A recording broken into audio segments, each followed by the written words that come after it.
বাসায় বসে না থেকে মনকে একটু ভালো রাখার জন্য আমরা বেরিয়ে পড়লাম কমলাপুর স্টেশন। আপনারা অনেকে জেনে থাকবেন এই স্টেশনটি বাংলাদেশের বৃহত্তম একটি স্টেশন। মূলত এই স্টেশন থেকেই বাংলাদেশের বিভিন্ন অঞ্চলে ছুটে চলছে এই ট্রেনগুলো, যে কারণেই আমরা প্রতিনিয়ত উপকৃত হচ্ছি। Welcome to my another new blog video. আপনারা সবাই কেমন আছেন আর আমার ভিডিওগুলো আপনাদের কেমন লাগে একটু কষ্ট করে জানিয়ে। যদি ভিডিওগুলো এতটুকু ভালো লেগে থাকে তাহলে অবশ্যই কমেন্ট করতে ভুলবেন না। এই ব্যস্ত শহরের মানুষগুলো প্রতিনিয়তই ছুটে চলছে তাদের নিজ নিজ গন্তব্য এবং কর্মস্থলে। এভাবেই কেটে যাচ্ছে যেন দিন, বছর এবং জীবনের শেষ মুহূর্তটুকুও। মানুষের জীবনটা যেন এক রহস্যময়, আর এই রহস্যের মধ্যে আটকে পড়ে যায় আমাদের জীবনের কাহিনী। আর এই কাহিনীকে পৃথিবী থেকে মুছে দিতে আসবে মৃত্যু, আর এই মৃত্যুই আমাদেরকে বুঝিয়ে দিবে আমাদের জীবনের রহস্য।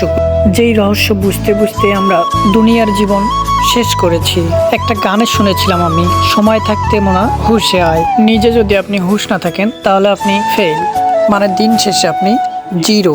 অনেক কথাই বলে ফেললাম, এখন কমলাপুর সম্পর্কে একটু বলি। এখানে আসার পর আমার অনেক ভালো লাগলো, কারণ এই বিকেলের সূর্যাস্তের আগ মুহূর্তটা এতটা সুন্দর ছিল যেটা আপনাদেরকে দেখিয়ে দিব।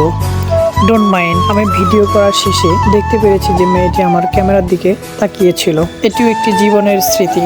স্মৃতিতেই ঘেরা থাকে মানুষের প্রত্যেকটা জীবন, চাওয়া না পাওয়া অনেক গল্প। ভিডিওটি শেষ করার মুহূর্তে আপনাদেরকে সূর্যাস্তের একটি সুন্দর মুহূর্ত দেখিয়ে দিচ্ছি। অনেক সুন্দর, তাই না?